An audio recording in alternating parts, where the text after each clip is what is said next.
విశాఖ గాజువాక టీడీపీలో కాకరేపిన కళ్యాణ మండపం ఎమ్మెల్యే పల్లాకి కార్పొరేటర్ కాకి గోవింద్ రెడ్డికి మద్యం మంట పెట్టిన GVMC chief engineer Shivaprasad. Gajuwaka టీడీపీలో కాకరేపిన కళ్యాణ మండపం ఎమ్మెల్యే పల్లాకి కార్పొరేటర్ కాకి గోవింద్ రెడ్డికి మధ్య మంట పెట్టిన జీవీఎంసీ చీఫ్ ఇంజనీర్ శివప్రసాద్. 69వ వార్డు తుగ్లం గ్రామంలో అసంపూర్తిగా నిలిచిపోయిన కళ్యాణ మండపంకి జీవీఎంసీ చీఫ్ ఇంజనీర్ శివప్రసాద్ మోకాలు అడ్డు వేస్తున్నారని వార్డు కార్పొరేటర్ కాకి గోవింద్ రెడ్డి ఆరోపణలు చేశారు. 1985 నుండి టీడీపీ పార్టీలో కొనసాగుతున్నానని, 2 సార్లు కౌన్సిలర్గా, 2 సార్లు కార్పొరేటర్గా టీడీపీ నుండి గెలిచి తెలుగుదేశం పార్టీకి అనేక సేవలు చేశారని కాకి గోవిందరెడ్డి అన్నారు. ఈ మధ్య కాలంలో టీడీపీలో చేరిన కొందరు ఎమ్మెల్యే పల్లా శ్రీనివాసరావుకి తనకి మధ్య చిచ్చు రేపుతున్నారని ఆయన ఆరోపించారు. Andhra university civil engineer professor ఇచ్చినటువంటి నివేదిక ఆధారంగా తుంగ్లాం గ్రామంలో కళ్యాణ మండపం నిర్మిస్తే కొందరు వైసీపీ నేతలు టీడీపీ కండువా ముసుగు వేసుకుని చలామణి అవుతున్న వ్యక్తులు ఎమ్మెల్యే పల్లా శ్రీనివాసరావుకి తప్పుడు సమాచారం అందిస్తున్నారని కార్పొరేటర్ కాకి గోవింద్ రెడ్డి ఆరోపించారు.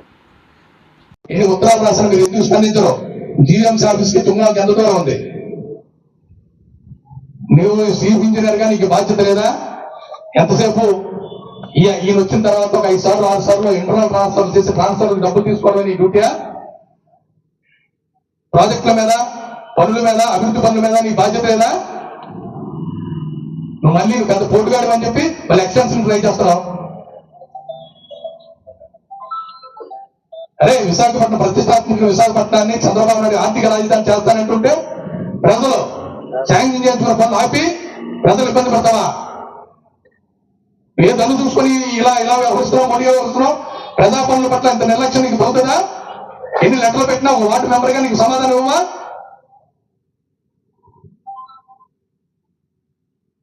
పైపెచ్చు మా ఎమ్మెల్యే గారు అంటారు బాగుంది పడగొడిసారు అంటారు.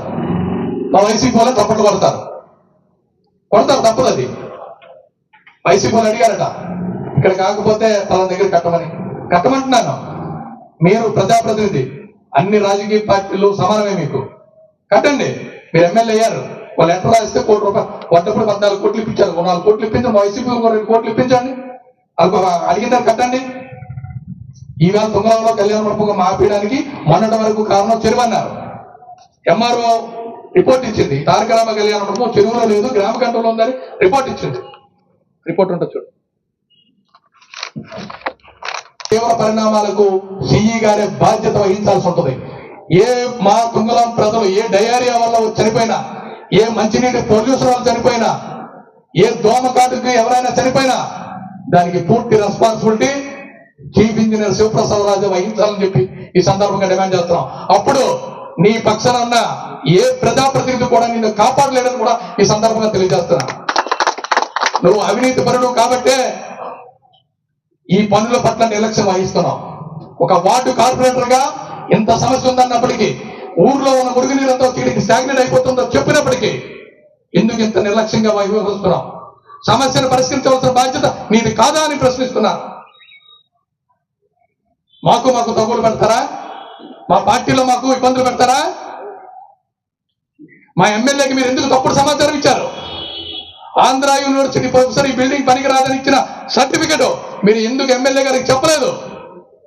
నేను నిర్ణయిస్తారా బిల్డింగ్ బాగున్నదా లేదని? మా గ్రామంలో ఉన్న వాళ్ళు నిర్ణయిస్తారా? ఎవరు నిర్ణయిస్తారు? టెక్నికల్ ఆఫీసర్స్ నిర్ణయిస్తారు. ఆంధ్ర యూనివర్సిటీ ప్రొఫెసర్ నిర్ణయించాడు. నువ్వెవడు కాదనడానికి. నువ్వు అలాగే పిఠాపురంలో పెట్టిన దానికి నువ్వు ఎవరి దగ్గర తీసుకున్న పర్మిషన్? అదే టెక్నికల్, అదే ఆంధ్ర యూనివర్సిటీ ప్రొఫెసర్ పర్మిషన్ తీసుకున్నావు కదా.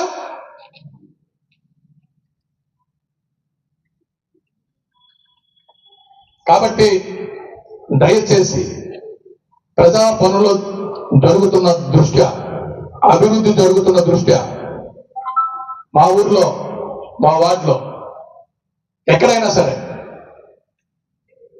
ఏ ప్రజాప్రతినిధి చేసిన పనైనా సరే చెప్పుకొని తీరాలి. ఈవేళ గౌరవ శాసనసభ్యులు సుప్రీంకోర్టులో పెండింగ్ ఉన్న నా ప్రజలు ఇబ్బంది పడుతున్నారు, రూల్స్ కి వ్యతిరేకంగా ఉందని అడ్డగోలుగా నిర్వహిస్తున్న టోల్ గేట్ ని తొలగించి, ఒక స్టెప్ ముందుకేసి తొలగించి ఇవాళ ప్రజల గుండెల్లో చిరస్థాయిగా నిలిచిపోయిన మా ఎమ్మెల్యేని నువ్వు ఇలా అపాస్పాలు చేయడానికి ఎందుకు ఈ నిర్ణయాలు తీసుకుంటున్నావు? నువ్వు ఎందుకు ఈ సమస్య దగ్గరికి రాలేదు? 6 నెలలుగా కట్టిన స్టీలు నీటిలో నానిపోతే ఆ స్ట్రెంగ్త్ ఉంటుందా? స్టీల్ స్ట్రెంగ్త్ ఉంటుందా? ఆ బిల్డింగ్ కూలిపోదా? ఇక్కడ పనికి రాదు. పనికి రాకపోతే పనికి రాదు, ఈ నిధులు ఇంకో రకంగా వాడదాం, ఈ ప్లేస్ కాకపోతే ఇంకో ప్లేస్ లో వాడదాం. నేను కదా ప్రపోజల్ పెట్టాను. ఈ ప్రపోజల్ పెట్టేటప్పుడు మా ఎమ్మెల్యే గారు లేరు కదా, నేను కదా శాంక్షన్ చేయించాను. ఆ లెటర్ సిఈకి ఎస్సీకి కూడా పంపించాను. ఈ లెటర్లో ఏంటంటే ఇలాగా ₹1 కోటి కళ్యాణ మండపం వర్కులు మొదలైనవి, సగంలో ఆగిపోయినాయి, కాంట్రాక్ట్ రెన్యువల్ ఆఫీసర్ మాకు తెలియదు, దీని మీద తక్షణం చర్యలు తీసుకుని పనులు ప్రారంభించమని లెటర్ పెట్టాను. ఆ తర్వాత మరలా ఈ పనుల మీద మీరు తీసుకున్న చర్యలు ఏంటని లెటర్ పెట్టాను. ఆ లెటర్ కానీ ఈ లెటర్ కానీ ఇప్పటి వరకు సమాధానం చెప్పలేదు, ఇవ్వలేదు. ఆ తర్వాత నాకు ఈ ఏదైతే ఏజెంట్ ఈ కళ్యాణ మండపం మీద 11/12/2024 సాధారణ సమావేశం జరిగింది. సాధారణ సమావేశం జరిగినప్పుడు అంశం 10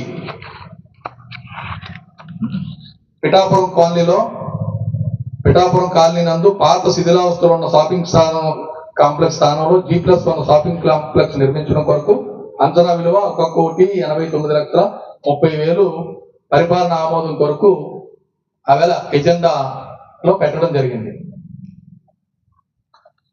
అయితే అసలు ఈ బిల్డింగ్ ఎలా ఉందో చూద్దామని వెళ్ళాను పిఠాపురం కాలనీలో.